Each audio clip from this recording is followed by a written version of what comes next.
How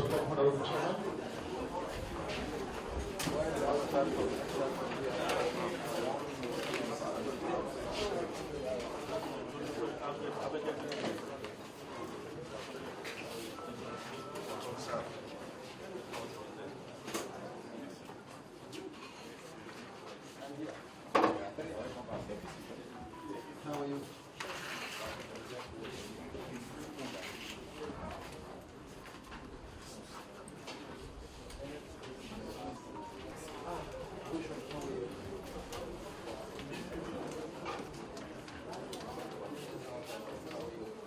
Escape.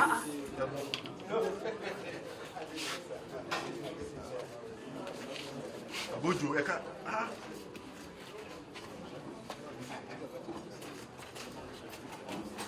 are you? Talking good about you. How are you? Good to see you. So, ladies and gentlemen that I can't reach, you are all welcome. This meeting is intended to focus more on the 2023 general elections by way of introspection, stock-taking, review, and evaluation. This is one of the best ways to continue to improve the electoral process. As I said on several occasions since we commenced the review meetings 3 weeks ago, the Commission welcomes diverse opinions about the election insofar as their purpose is to improve the future conduct of elections and to consolidate our democracy. Since the 2019 general election, we have worked together with the National Assembly, civil society organizations, and other stakeholders for the progressive improvement of the electoral process. We were meticulous in our preparations for the election, and there have been many positive developments in this regard. One area is the repeal and reenactment of the Electoral Act 2010 into the Electoral Act 2022. The new law provides for a period of 180 days for political parties to conclude their primaries and submit the names of candidates for the 2023 general election. This enabled the Commission to commence the process of producing the sensitive materials for the election in good time. I am glad to report that the printing of all sensitive and non-sensitive materials for the 2023 general election was entirely done in Nigeria. Not a single ballot paper or result sheet was printed outside the country. This is the first time in 44 years since the transition to democratic rule in 1979 that this great step was taken and achieved in spite of the record number of 93.4 million registered voters and over 500 million ballot papers, result sheets, and other documents for the 5 categories of the main election and supplementary polls. For this reason, the 2023 general election was held as scheduled for the first time in the last 4 electoral cycles without a postponement arising from the non-arrival of materials. Furthermore, we were able to expand voter access to polling units for the first time since the initial delimitation exercise in 1996. Similarly, we introduced many technology-based innovations, including the online pre-registration of voters, the fiscal registration using the INEC voter enrollment device, the IVED, the various portals for the nomination of candidates, party agents, and the accreditation of observers and the media. We also collected and published data on the distribution of voters, not only by age and occupation, but also by disability. Within the limits of available resources, we also tried to provide such inclusivity materials as braille jackets and magnifying glasses for some categories of voters with disabilities.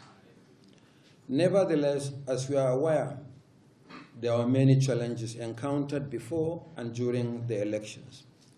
The severe cash and fuel situations were compounded by the perennial insecurity nationwide. Their impact on our deployment plans, compounded by the behavior of some of our own officials in the field, made logistics management particularly challenging. The deployment of thugs by some political actors made election day administration difficult in a number of places. While voter accreditation using the bimodal voter accreditation system was very successful, the uploading of results to the INEC result viewing portal, the IREV, especially for the presidential election, encountered a glitch as explained in our statement on the 26th of February 2023. The Commission is aware that this matter is currently the subject of litigation and will reserve its comments for now. Nevertheless, the performance of the technology deployed for the election is part of the ongoing review of the 2023 general election. It will form an integral part of the comprehensive report that will serve as a basis for further engagement with stakeholders, focusing on specific actions necessary for the improvement of future elections and electoral activities in Nigeria. On this note, it is appropriate for the Commission to express its appreciation to civil society organizations and development partners for their enormous support to the Commission during the 2023 general election. This came in the form of technical advice, civic and voter education, organization of meetings and capacity building workshops, as well as the publication of documents. However, it is necessary to seize this opportunity to correct the impression in some sections of the public that the Commission received huge sums of money from development partners for the election. On the contrary, and for the avoidance of doubt, the Commission did not receive any direct funding or cash support from international development partners. Rather, their support was totally indirect through civil society organizations and implementing partners working on elections. Indeed, it has been a long-standing policy of the present Commission not to receive direct funding and cash transfers from sources other than the federal government of Nigeria. We hope that we shall continue to have this type of productive partnership with civil society organizations and development partners in the future. It is in furtherance of this partnership that the Commission accredits observers because the feedback we receive and their actionable recommendations have been very helpful in the electoral process.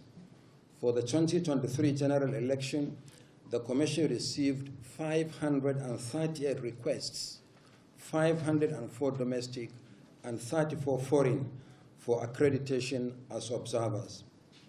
After a thorough evaluation of the requests, only 228 groups, 109 domestic and 38 foreign, met the requirements for accreditation.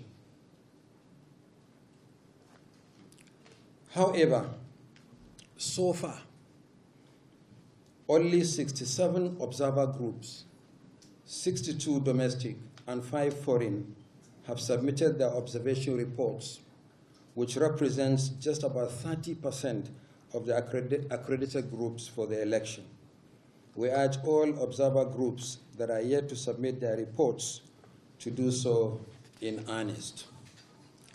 In addition to the review of the last general election, the Commission would like to share with you at this meeting the plans for the upcoming by-elections and preparations for the off-cycle governorship elections in Bayelsa, Imo, and Kogi states, scheduled for Saturday, 11th November 2023.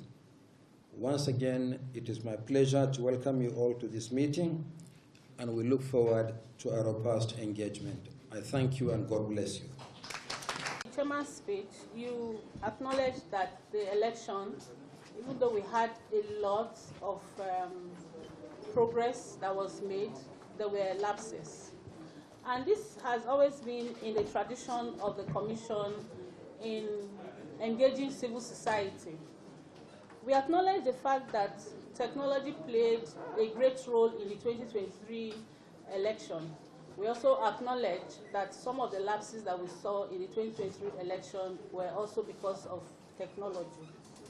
And most importantly, sir, that in your speech, you indicted and recognized the role of some INEC staff that they played in undermining this election. That is a very welcome development. We're looking forward to the prosecution of these INEC staff that have been indicted. We also acknowledge the fact that we know that the former or the suspended resident electoral commissioner of Adamawa State is right now under prosecution. We acknowledge these very positive steps, and we wish that the commission will see this to an end.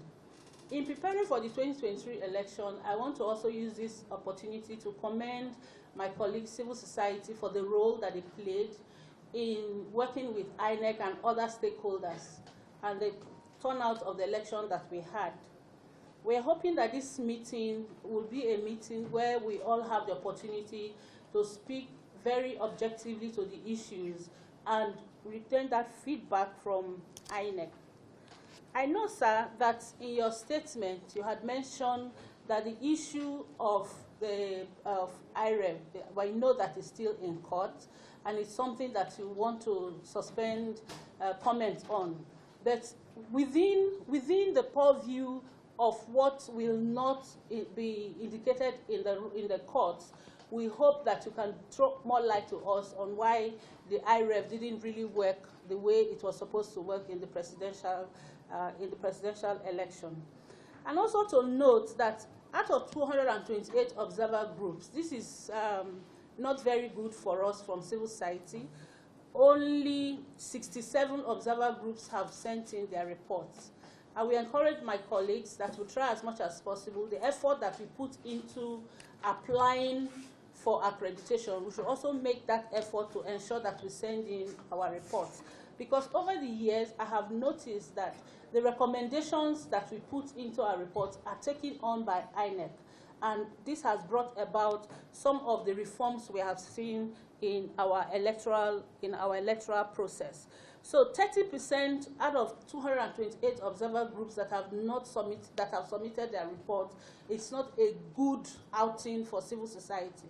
If 228 civil society observer groups were accredited for the election, and so many months after the elections, we are yet to submit our report, it's not a good outing for us. So I would really encourage us, in light of the collaboration with INEC, to send in our reports.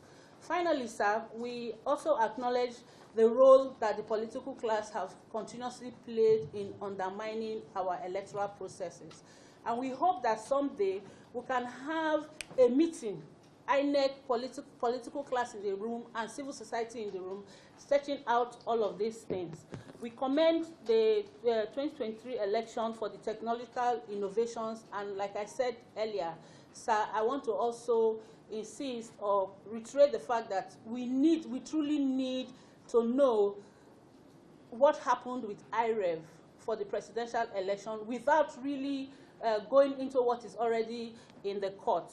Once more, we look forward to a very robust conversation at this meeting, and we hope that, as usual, in your manner, you would be responsive to some of the questions that we have to put on the table. Cameras.